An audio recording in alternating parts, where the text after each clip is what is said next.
Hello, everyone. Happy Friday or happy whatever day it is that you happen to be listening to this episode. So nice to have you here again on this extra special podcast episode. I wanted to share some of the best little tidbits and nuggets from the Travel Tech Audio Summit. If you have not heard or if you have not listened in yet, the Travel Tech Audio Summit went live this past Wednesday, May 31st, and holy cannoli.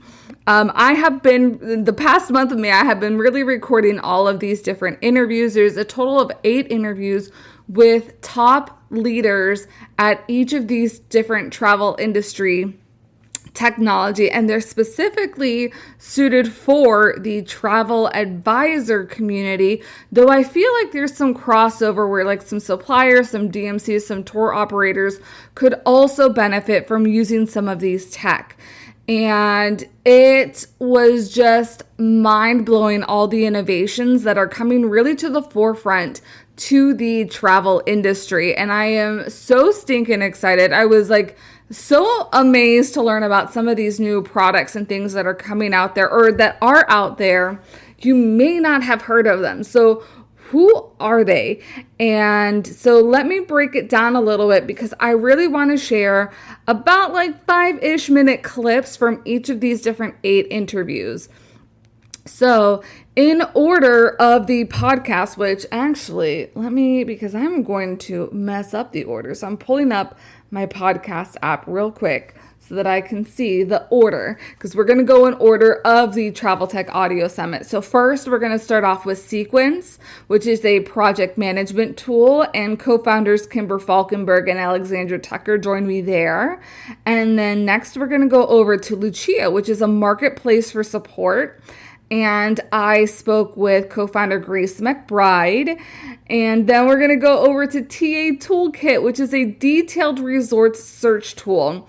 I speak with founder Debby Corwin, who also happens to be the 2022 ASTA Entrepreneur of the Year. Then we head over to Travefy, which it is more than an itinerary builder, with CEO and founder David Chait. Then we head over to FamGuru, a knowledge bank for fam trips with co-founder Carrie, Wallace. Then we head over to LUXPages, which is the yellow pages for luxury travel, featuring co-founders Alicia, Diez, and Dora, Karanikas. And then we head over to WeTravel, which is a booking and a payment platform featuring the head of partnerships, Shayna, Zand. And last but not least is Sion, a tool to revolutionize commission tracking featuring CEO and founder Irving Betesh. So you are in for a chockful. So essentially this is a teaser of the Travel Tech Audio Summit, which if you would like to access the full episodes and learn a lot of the nitty gritty, not only about the different travel techs, but also of each of these individual founders.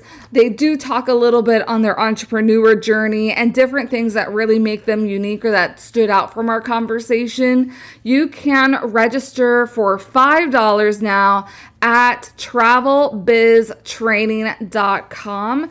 I will also link up an alternative link in the show notes of this episode in case that one doesn't work for you, because I've heard a little bit of trouble happening with that. Alrighty, so first off, we're gonna head over to Sequence. So enjoy this with Sequence. It goes back to what we hear a lot, aren't travel agents, irrelevant these days, whatever. But the truth is, anybody in the travel industry knows that travel advisors are the most resilient profession to some extent. Right. Like, we've died so many times every decade because of something, but it's whether it's COVID or, the airline deregulation and all of these other things that have come before us, the ones who stick around are the ones who embrace the innovation, harness that technology to do better and grow stronger. And that's how we've seen this massive growth of all these companies coming out of COVID, is because people are determined to use it to their benefit. Right. Speaking on AI for the travel industry also, there is a travel industry specific AI called it was called Oliver AI, and now I think it's called Toby AI.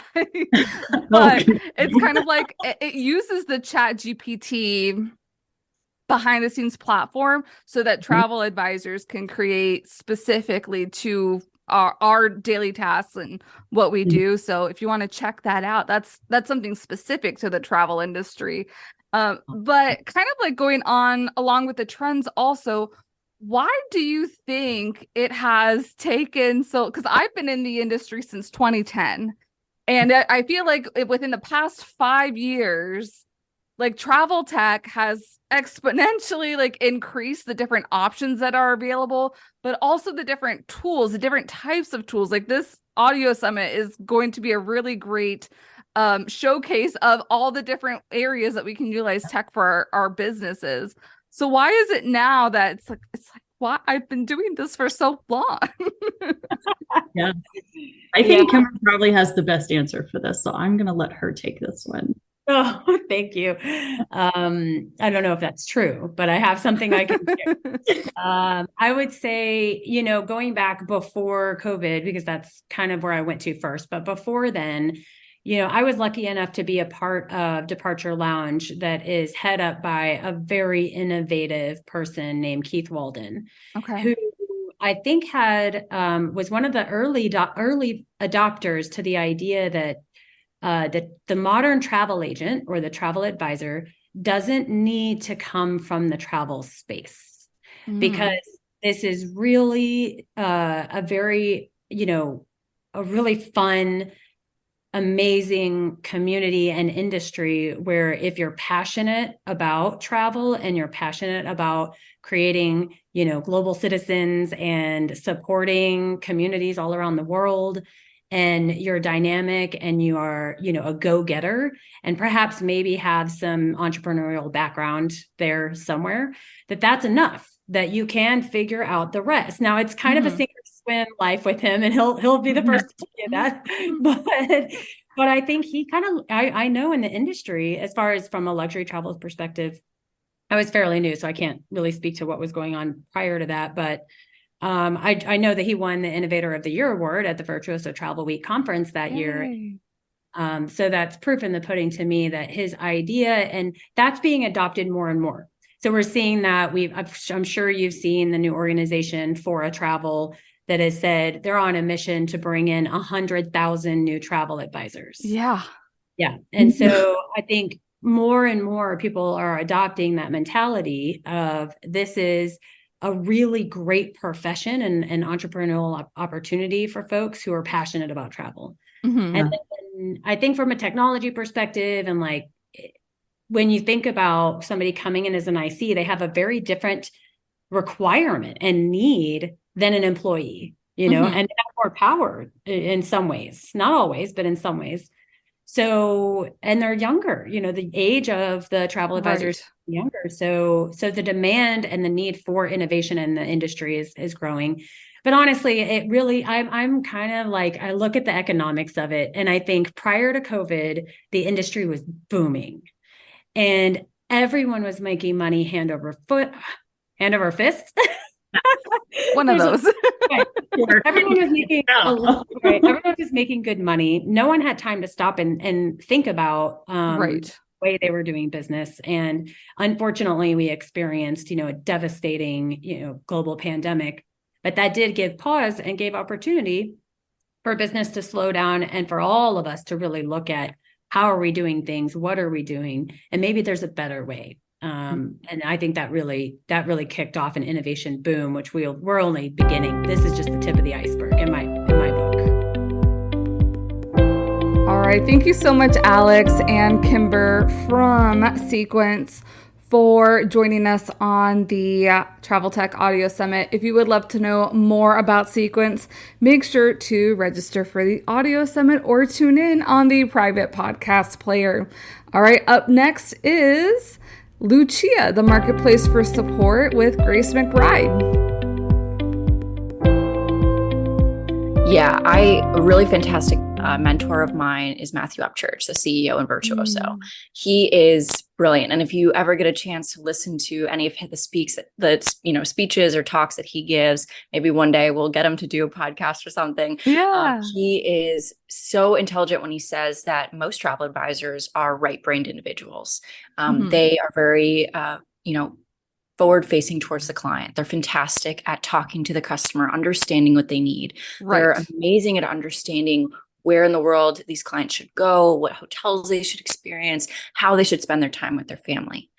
There's an entire other side of the brain, though. That's the left piece. And that is the back end that necessarily isn't everyone's skill set. Now, if you're saying to yourself, oh no, I'm definitely a left brain person, I'm definitely more analytical and organizational, please give me an email. But I would say even on, recognizing what your skill sets are, I think is really the key message here, is that whatever you are best at, that is what you should be spending your time doing. So for you, if that's building itineraries and researching hotels, you should be doing more of that. If it's talking to customers and being able to bring in more customers and revenue, you should be leaning into that. But no matter what, you are not both. No one is. And even if you have skill sets and you're practicing on both, it doesn't mean that you're an expert at it. And so what we're really trying to do is to lean into where people aren't experts and replace that for them so that they can dive in 10x more on what they're amazing at. So imagine if you're amazing at calling customers and marketing yourselves on podcasts or on social media. If you got to do all of your time doing that, how much better could your business be? How much larger could it grow? Or just how much more profitable could it be? That's, I think, really where most people get it twisted, is that we're not necessarily about, just taking things off your plate. No, it's not about that. It's about you leveraging into what you're good at and what you love. Right. Right. So kind of thinking about how someone would transition to using a Lucia platform. What are maybe some common indicators that you have seen from travel business owners that they're like, I need help? Because I feel like sometimes people might hire help a little too early on because they hear everybody talking about, yes, you should hire help. You should hire help. But when is truly someone like, I really need to hire somebody now? Yeah, I would say one of the misconceptions about hiring, whether it's an assistant or someone to do your social media or someone to do your marketing, whatever that looks like for you, I would say the misconception is that you shouldn't wait until you're super busy and therefore you need to hire someone, because that's not where we're going to be most beneficial to you. We're going to be most beneficial on, like I said, those expertises that you aren't necessarily should be focusing on.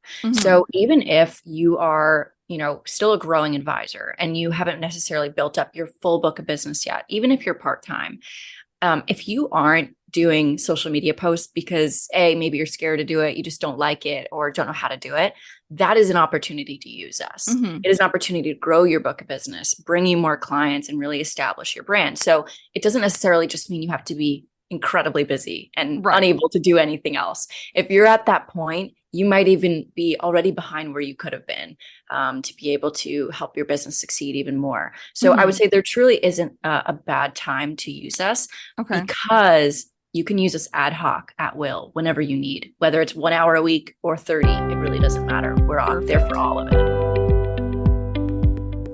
Thank you, Grace, for being on the Travel Tech Audio Summit and sharing a bit with us on Lucia, the marketplace for support.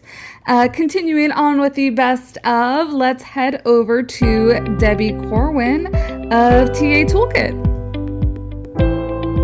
There is no sense in my mind of thousands of travel agents spending hours a piece when we can spend those hours and cut down on that time for them.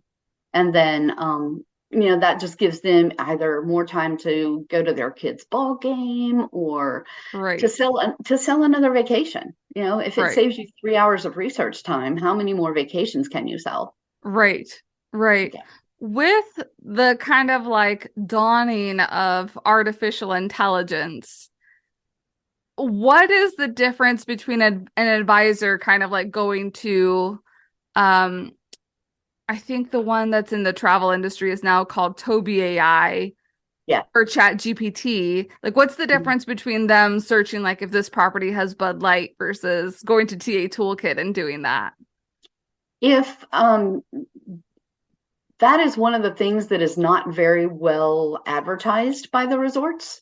So it's not something that I feel like the GPT or Toby are going to find. That is one other place where we do get some of that type of information. If you get onto like TripAdvisor, people can upload their photos, and a lot of times they upload a picture of the bar.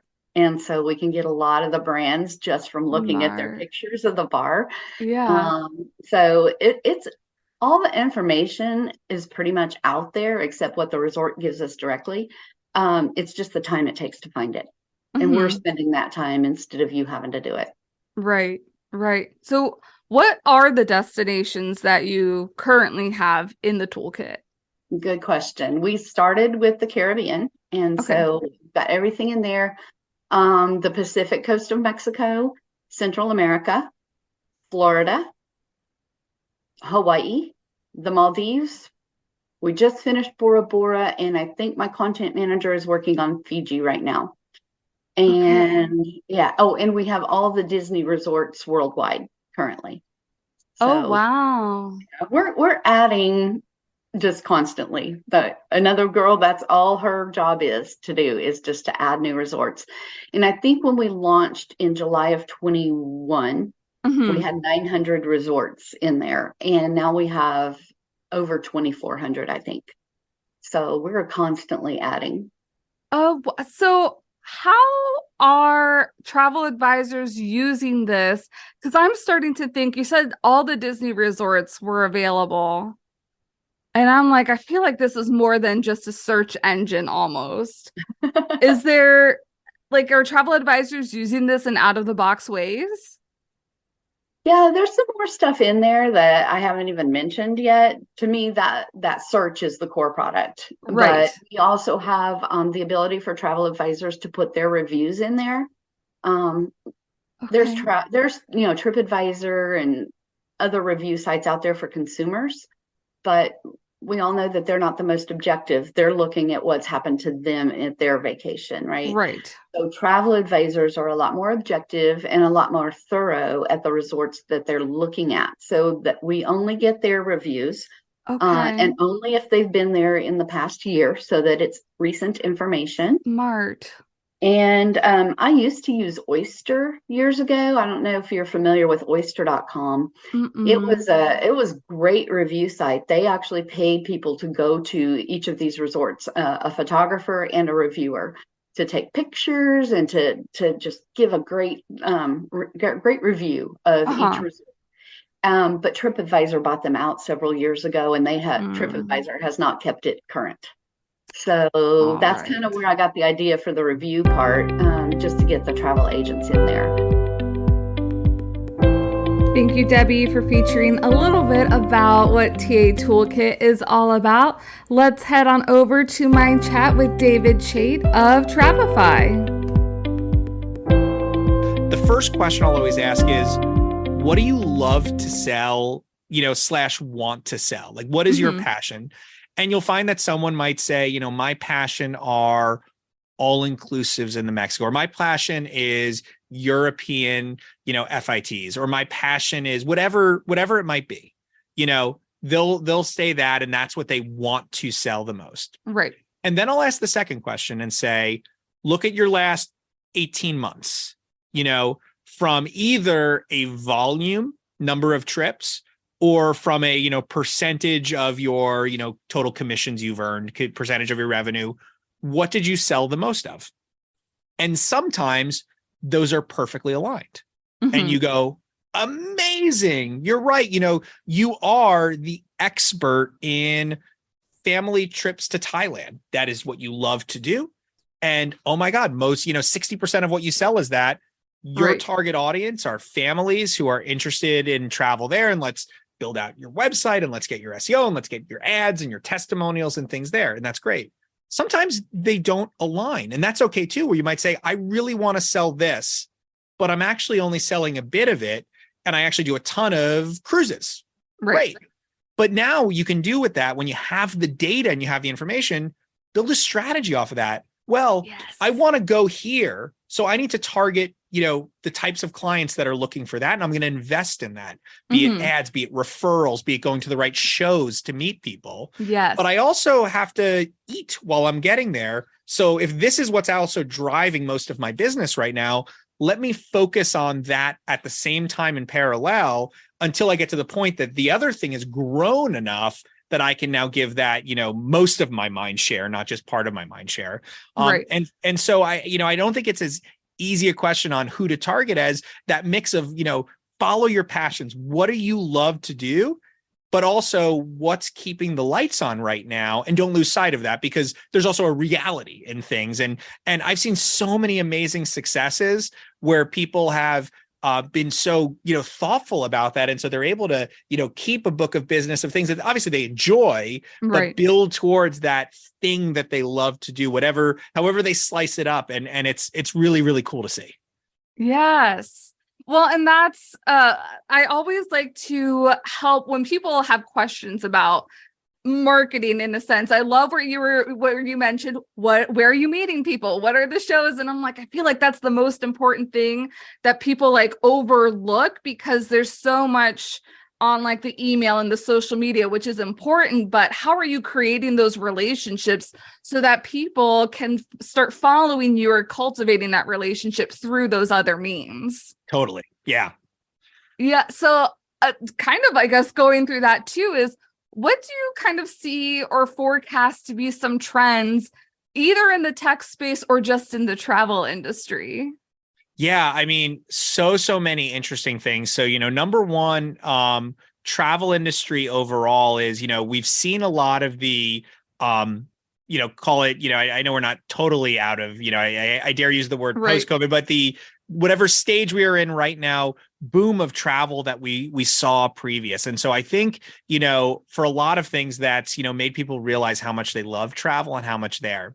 But I think secondly, and we've seen this already, and I think we're going to see it continue, is we're going to see not only travel continue to grow, but we're going to see deeper penetration and usage of travel advisors. And I think one of the key things, again, I like to take everything from what you see, but the opportunity for travel advisors is to really cultivate and own your narrative. Because when I look back, and I've said this to a lot of different folks, when I look back on the pandemic, first of all, with all of the things, horrible, terrible and horrible, starting number one with the loss of human life. And of course, the impacts and devastation that, our whole industry faced. With that, I always, with anything, try to say, is there some, even in the darkest of things, is there some silver lining we can look for? And the one thing for travel advisors that you can find from that is it was a masterclass. It was a case study in the need for a travel advisor. On March 15th of 2020, when people were struggling to get home from Italy, when they were stuck, didn't know what to do, didn't think, who were the people that that were taking care of those? It was you. I know I semi-cut in the middle of that one, but it was getting to our 5-minute mark, and I do want to honor about 5-ish minutes for all of our speakers. So if you are just craving more information from the Travel Tech Audio Summit, make sure you are registered. If you are already registered, head on over to your private podcast feed. And if you're having any problems doing so, feel free to reach out to me. My email is rita@steeryourmarketing.com. Thank you again, David, for an amazing conversation about travel, yes, travel, about Travefy and many things regarding the travel industry and the success of the industry.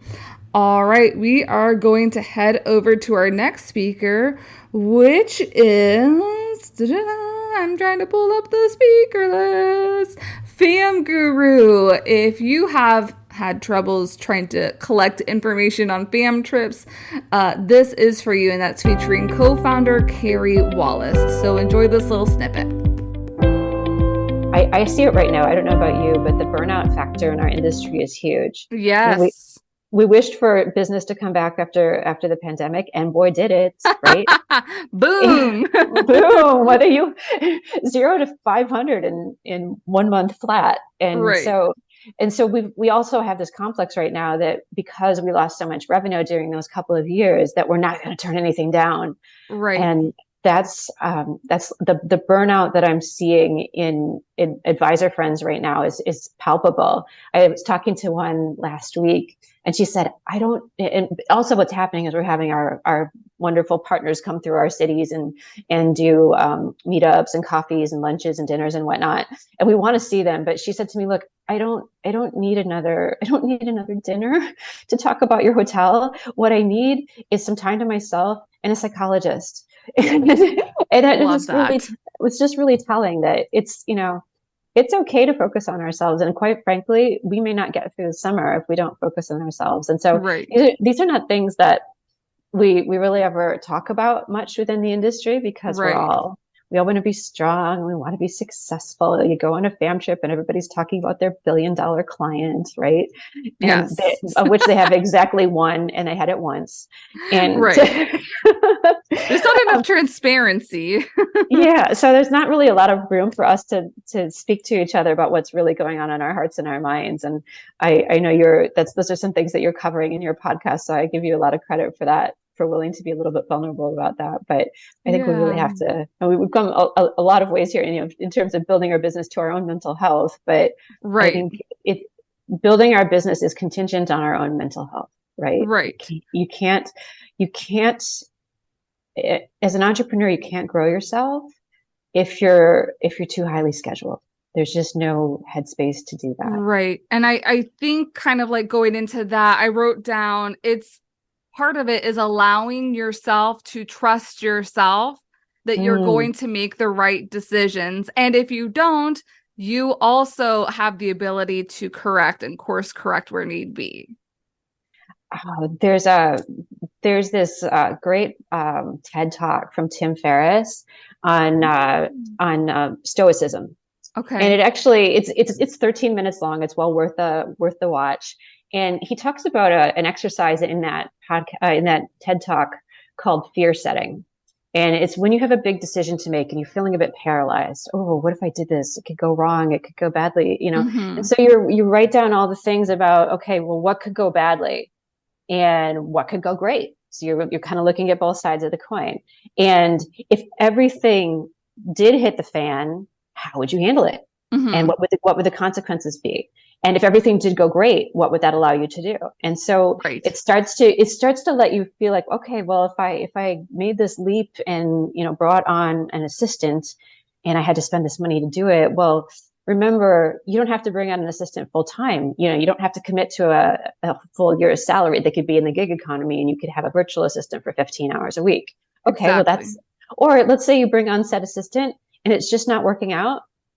So you let her go after 2 months, right? You haven't paid a whole year's salary. You've learned a lot, and you probably learned what you don't want in a future assistant, which is valuable in and of itself. So it's some of these things that seem like big risks, when you start to say, well, what truly are the consequences?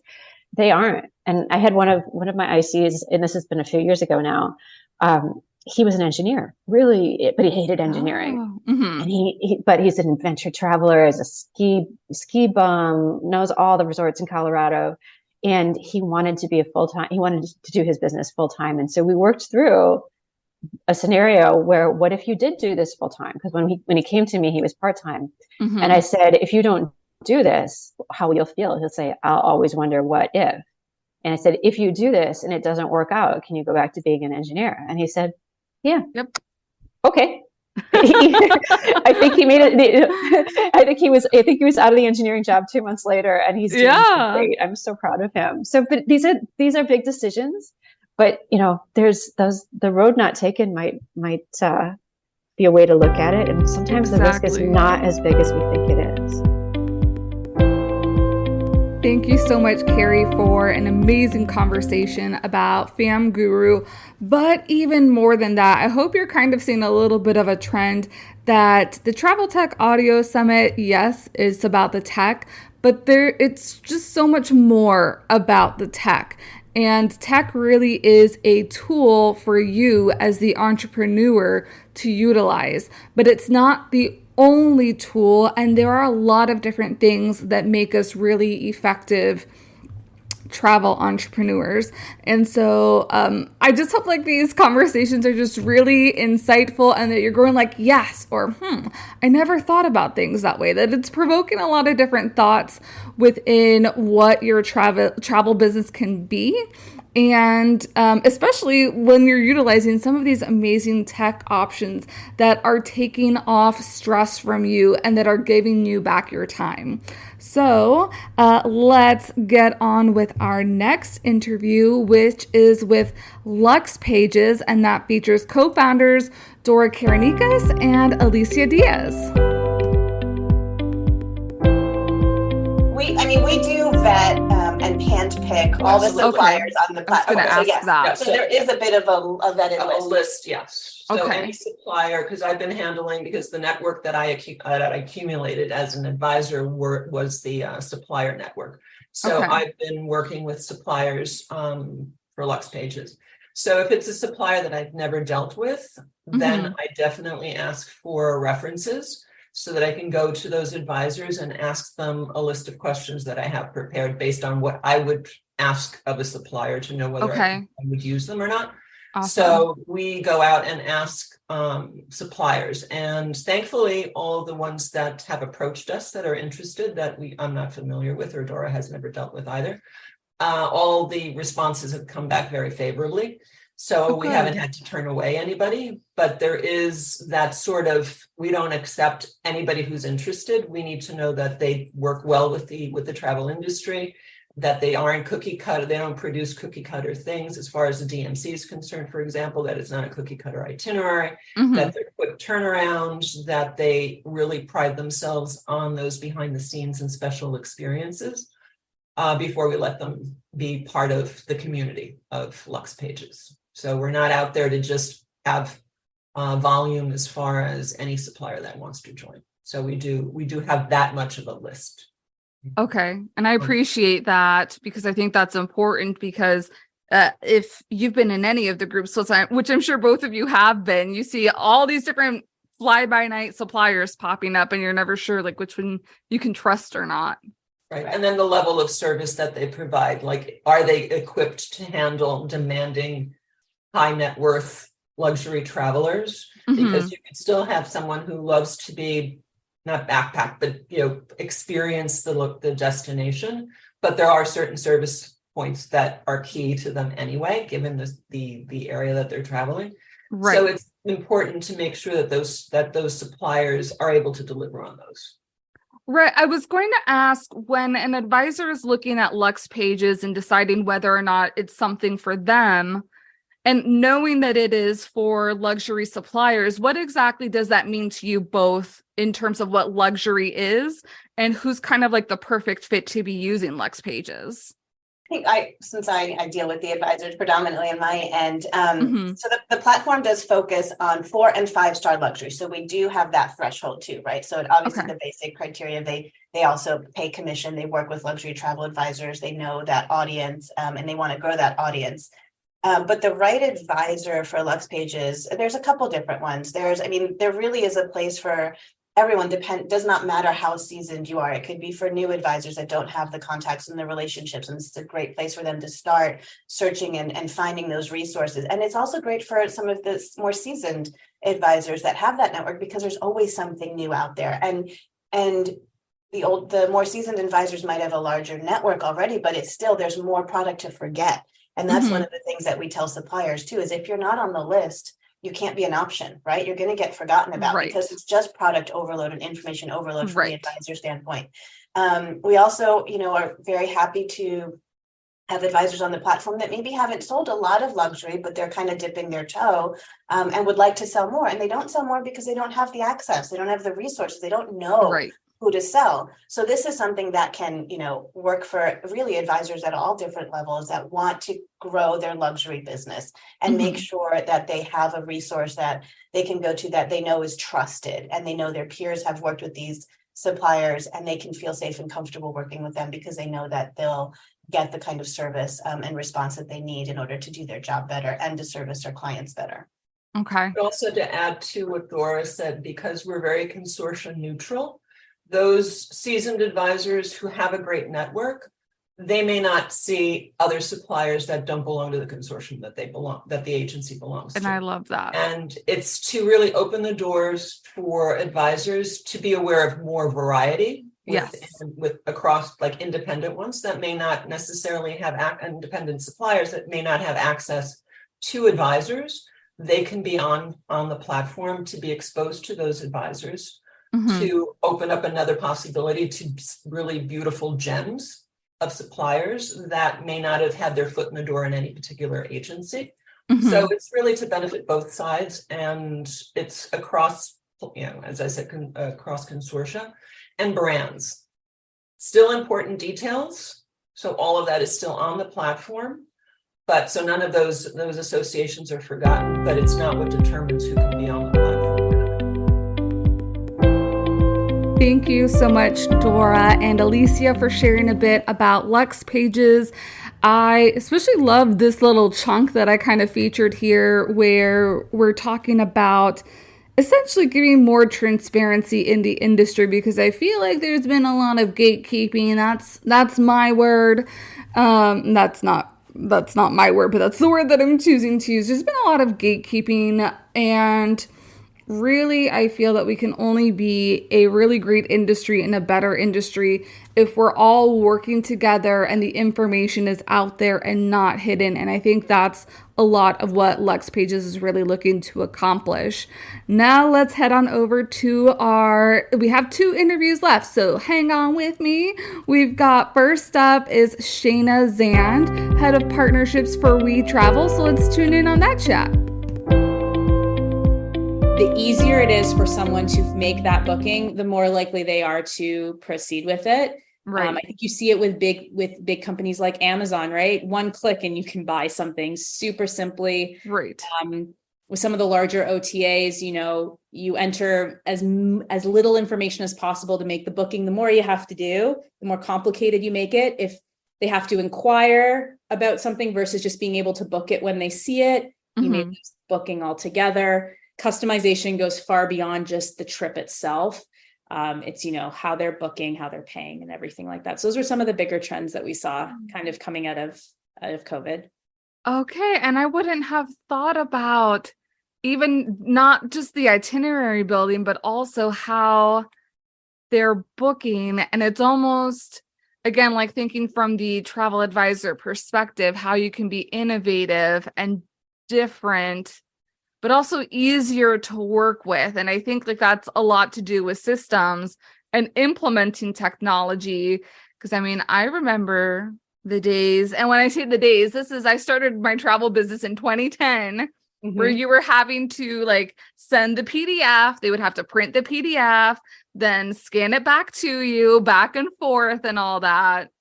Well, that's even if I look at a simple itinerary, again, we'll keep with that 2 weeks in Italy. And you put it in a beautiful PDF, you send it over to the client likes what you've sent, but they want this, and this change. You've got to go back into the Word document. You've got to make those adjustments, make that pricing adjustment, re-PDF it, right.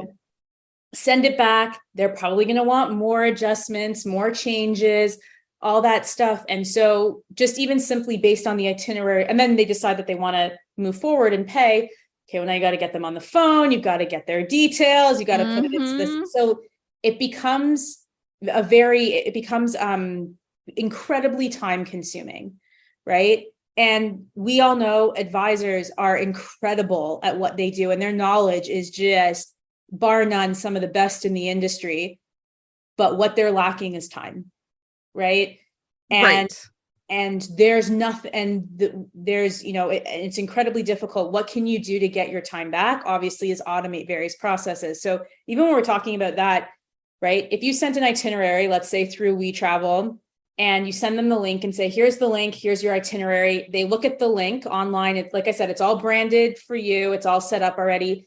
They look at the itinerary and they're like, oh, I'd like to change this, right? you quickly go into your back end and WeTravel, make that quick change and say, okay, great, take a look at that same link again, right? You can make those changes very, very quickly. And then they say they're ready to pay and say, great, you can use that link and pay right then and there. It's about just automating that, and, and you can customize it too, because you can make that change very quickly, but they still have the same link that they can use.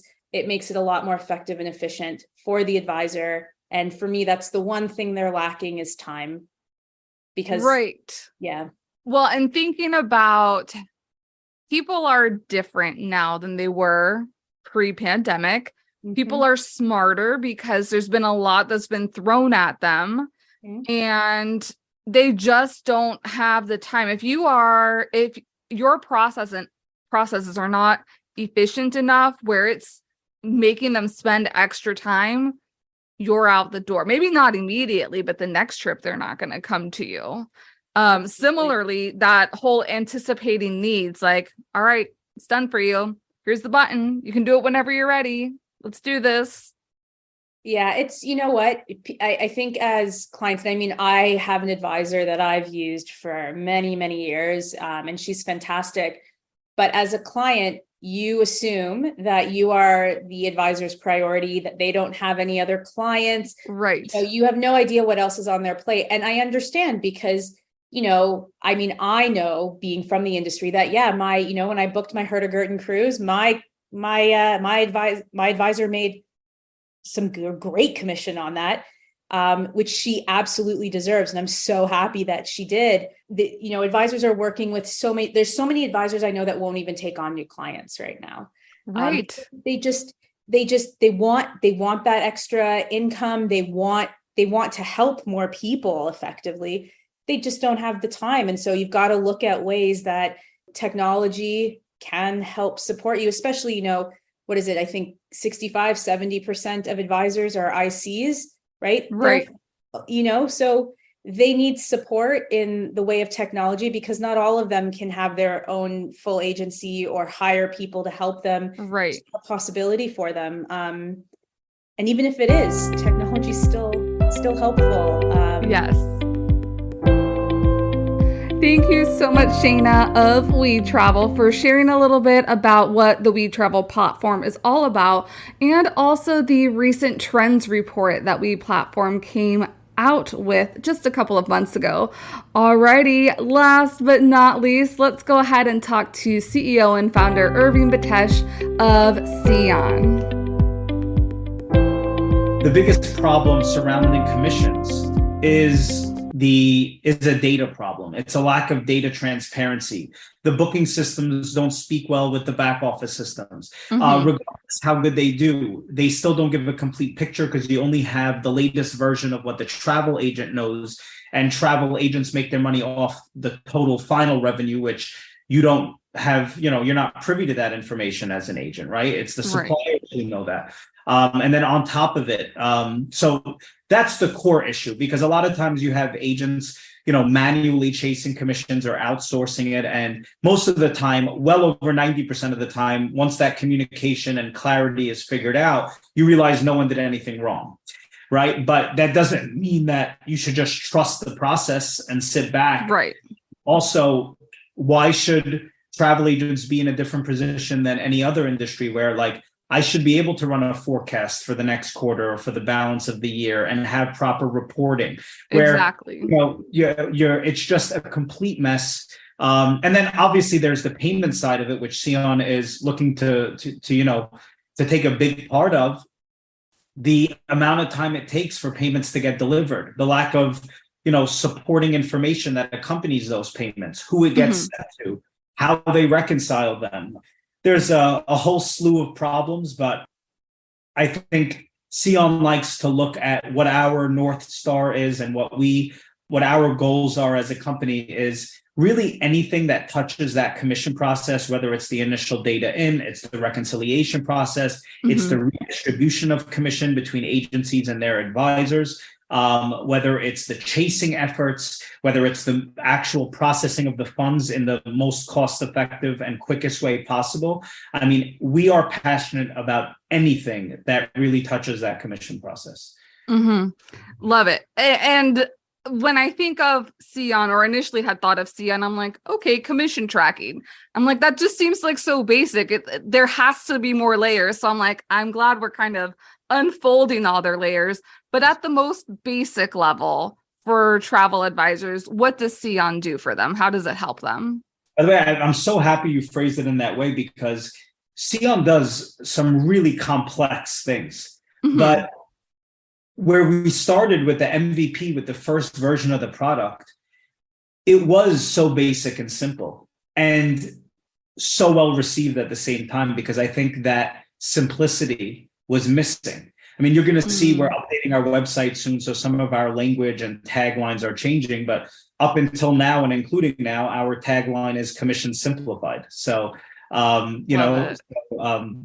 I just don't want to discount how powerful simplicity could be. Right. Can you remind me again, what was the question? At the most basic form, what does Sion do for travel advisors? How does it help them? So what I would say is that we give them peace of mind. We give them the tranquility. We give them, that security that if you're using Sion, you could focus on what you should be, which is selling travel. I think that is, if you want to talk about the emotion, the feeling that we give our users, our customers, or what we're trying to achieve, is that feeling of Sion is here to be my security guard, right? And how Sion does that. And again, I won't go into too many details. I know we don't have so much time today, but it is first of all, data in. How important is that? Connecting, we have a proprietary integration with the GDS system. So we are live with your PCC. So any event, whether it's a creation of a booking, a cancellation, a change, it is updated in a split second in real time into Sion. So there's no reliance on interfaces or manual entry and things like that. And when bookings are made offline in incumbent systems, that process could take 5, 10, even 15 minutes to get a booking in the system. And Sion, it's 15 seconds. We really understood the pain points of the travel advisor because of me, because I did it for 6 years. And obviously my experience took us only to a certain point. And then so much of what Sion is now is from input from the agents and management and accounting teams in the industry. We're so lucky to be in such an awesome industry with great people. So first is data in being accurate. Then it's our reconciliation. I could make the argument that our auto reconciliation feature might be the most powerful and impressive feature on our system. What used to take accounting teams days of work, receiving huge payment files and needing to either manually reconcile or use some automated version, which is a lot inferior to Sion's, in my opinion, and other systems. Sion allows you with almost perfect accuracy to reconcile thousands of payments in a matter of seconds. It auto matches them. We have a proprietary algorithm, which we even give you access to overriding. So we even allow you to play with our algorithm if you want it to have different rules or work in a different way. And then the most impressive part is outside of all of that matching, it also... Oh, no, she didn't. Oh, yes, I did. I am so sorry that I had to cut off when we were just getting really good into the meat of Sion. But I really wanted to honor the 5-ish time limit for each of these interviews, and we were cutting it really, really close. So if you want to head over to the private podcast, make sure if you're already registered, you already have access. Again, if you're having trouble downloading it onto your podcast player, just shoot me an email, read@exteriormarketing.com. Thank you so much, Irving, for being on the summit and sharing with us a little bit more about Sion. And yes, it is pronounced Sion, not Sion. It is Sion. And learning how it can really help with commission tracking, but you'll hear in this episode way more than that. So let me know, how did you enjoy this little snippet of the Travel Tech Audio Summit?